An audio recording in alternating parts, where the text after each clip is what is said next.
Jadi kan orang selama ini salah persepsi, orang pikir pemimpin yang merakyat itu adalah pemimpin yang turun di gorong-gorong. Nah itu dia. Jadi gaya merakyat. Lalu ada beberapa orang yang lugu di antara elit-elit kita itu berani-beraninya dan tidak malunya berkampanye dulu. Hinaan Jokowi terus berlangsung kita. ya. Berarti kamu sama gobloknya dong dengan Jokowi. Kok bisa-bisanya? Ya. Jokowi adalah kita.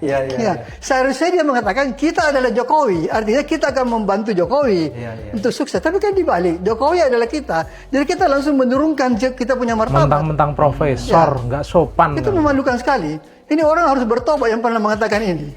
Kalau tidak dia repot ini, repot dia. Jadi Pak Rias ini tidak profesor kok akhlaknya kayak gitu ya. Jokowi adalah kita ya. Oh sama sekali, saya sangat riku melihat itu. Malu saya. Kok ada orang tidak malu mengatakan itu ya? Jaga kredibilitas Bapak Presiden yang sudah dibangun selama 10 tahun. Kita semua pembantunya harus bahu. Inilah pembelaan Opung Luhut. Saling mengingatkan untuk kita tidak mengkhianati ketentuan atau kredibilitas yang sudah dibuat Bapak Presiden. Memimpin ini, tapi Bapak telah meninggalkan legacy yang saya kira tidak mudah dibentuk oleh orang lain. Dan saya percaya Bapak Presiden sepanjang waktu orang akan mengenang bahwa Bapak telah meletakkan landasan negara ini menjadi negara industrialisasi. Tidak hanya pengekspor raw material. Saya kalau boleh mungkin agak sentimental, selamat jalan Pak. Bapak akan menjadi kenangan yang indah buat Indonesia. Assalamualaikum warahmatullahi wabarakatuh. Halo Sobat Gerobokan Gokil semuanya, sehat ya untuk hari ini ya. Katanya profesor, tapi kata-katanya kayak begitu ya. Seakan-akan Pak Jokowi ini memimpin itu ya nggak ada baiknya lah. Padahal dia itu tutup mata hanya untuk meluapkan kebenciannya pada Pak Jokowi. Tutup mata akan keberhasilan Pak Jokowi gitu ya. Di sini Opung Luhut dengan penuh haru lah, penuh keharuan. Di akhir masa jabatannya ini merasa sedih Pak Jokowi terus dihina dan beliau sangat mengakui apa yang dilakukan Pak Jokowi selama 10 tahun ini untuk kemajuan Indonesia. Berikut videonya, tonton sampai habis ya. Presiden yang saya hormati, izinkan saya melaporkan arti pentingnya acara kita hari ini. Ini betul-betul memang penting.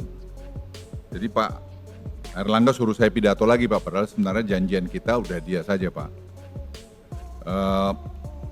Ini produksi komersial pabrik bahan anoda lithium baterai dari PT BTR New Energy Material. Tadi sudah dilaporkan oleh Pak Airlangga, proyek ini dibangun hanya 10 bulan dari sejak perjanjian investasi ditandatangani Bapak Presiden di Tiongkok pada 2023 Oktober. Hari ini diresmikan. Dan ini sebenarnya merupakan satu ekosistem yang kita bangun dan jadi kita makin yakin Pak Presiden dengan ekosistem yang sudah terbangun ini Indonesia tidak bisa diabaikan lagi dari mana-mana. Dan ini saya kira yang coba dicontoh banyak negara sekarang ini. Tapi kita memang harus konsisten dalam dua hal. Satu mengenai legal kita, yang kedua mengenai policy kita. Jadi policy itu jangan ada di overrule lagi, kita harus bisa konsisten. Karena itu yang menjadi sangat penting Bapak Presiden dan juga kami pembantu Bapak untuk melihat anoda adalah salah satu komponen utama dalam lithium baterai yang berperan sebagai sumbu negatif. Sementara nikel yang hilirisasinya telah dilakukan selama ini adalah membentuk komponen katoda yang berperan sebagai sumbu positif.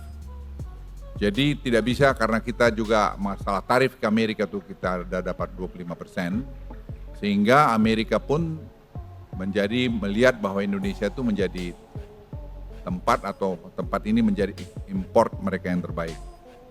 Sebagaimana kita ketahui, katoda tidak hanya berasal dari nikel, ada juga yang berasal dari fosfat dan besi sebagaimana kita kenal sebagai lithium LFP atau lithium ferrophosphate. Namun apapun jenis katodanya, nikel atau LFP tetap membutuhkan anoda agar lithium baterai dapat berfungsi. Dan ini sangat penting, sekali lagi Bapak Presiden kami laporkan, yang berkali-kali Bapak arahkan kita membangun ekosistem, ini bagian daripada ekosistem yang kita bangun.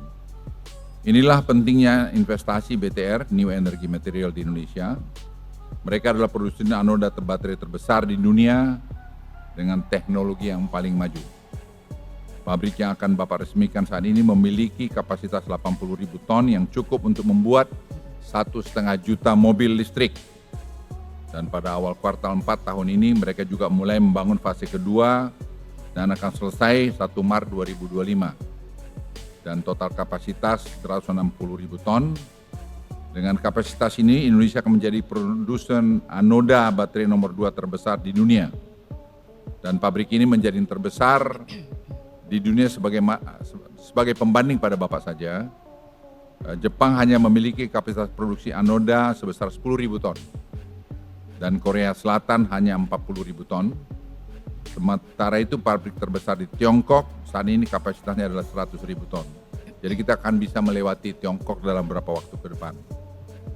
Dengan adanya pabrik anoda baterai ini, ekosistem industri lithium baterai di Indonesia akan semakin lengkap. Dan sesuai tugas yang Bapak Presiden berikan kepada kami, kita tidak hanya akan mengembangkan lithium baterai, tapi yang berbahan katoda, nikel, tapi juga katoda LFP dan pabrik LFP saat ini sedang dibangun Indonesia.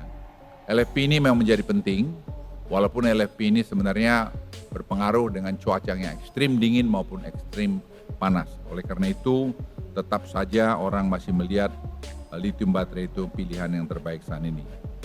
Bapak Presiden yang saya hormati, serta para hadirin yang berbahagia, keberhasilan kita untuk membangun hilirisasi dan mengembangkan ekosistem mobil dan baterai tidak lepas dari arahan Bapak Presiden dan konsistensi pemerintah dalam menjadikan aturan yang baik. Saya masih ingat betapa Bapak Presiden dulu memutuskan untuk kita memban ekspor nikel ore itu yang banyak sekali waktu itu pro-kon. Tetapi Presiden saya ingat betul konsisten terhadap itu karena waktu itu ekspor kita akan hilang kira-kira 1,5 miliar. Tapi Bapak Presiden dengan keputusan Bapak waktu itu tahun lalu ekspor kita sudah hampir lebih dari 34 miliar dolar. Jadi angka yang sangat besar. Dan kita melihat kalau proses ini terus berjalan pada tahun 2027,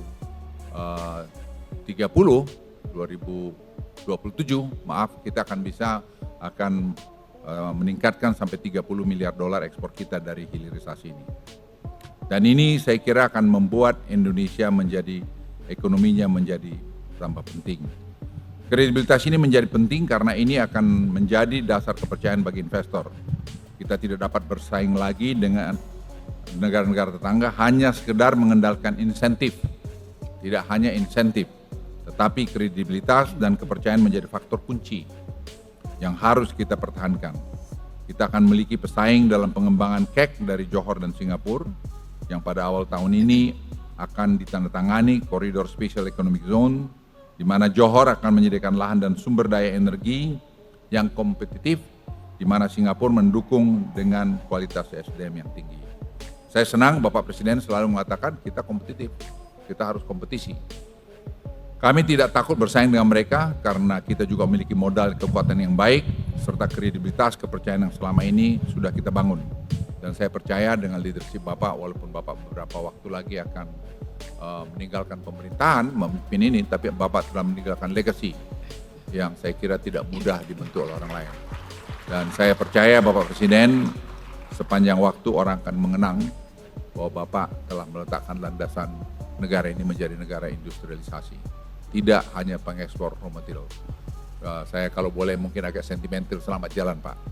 Bapak akan menjadi kenangan yang indah buat Indonesia. Buat saya pribadi sangat menyentuh karena saya ingat Pak di depan pintu masuk istana di yang belakang Bapak firm untuk menyangkut kita memban ekspor nikel ore dan itu merupakan tantangan. Kita kehilangan 1,5 miliar waktu itu, 1 miliar sekian.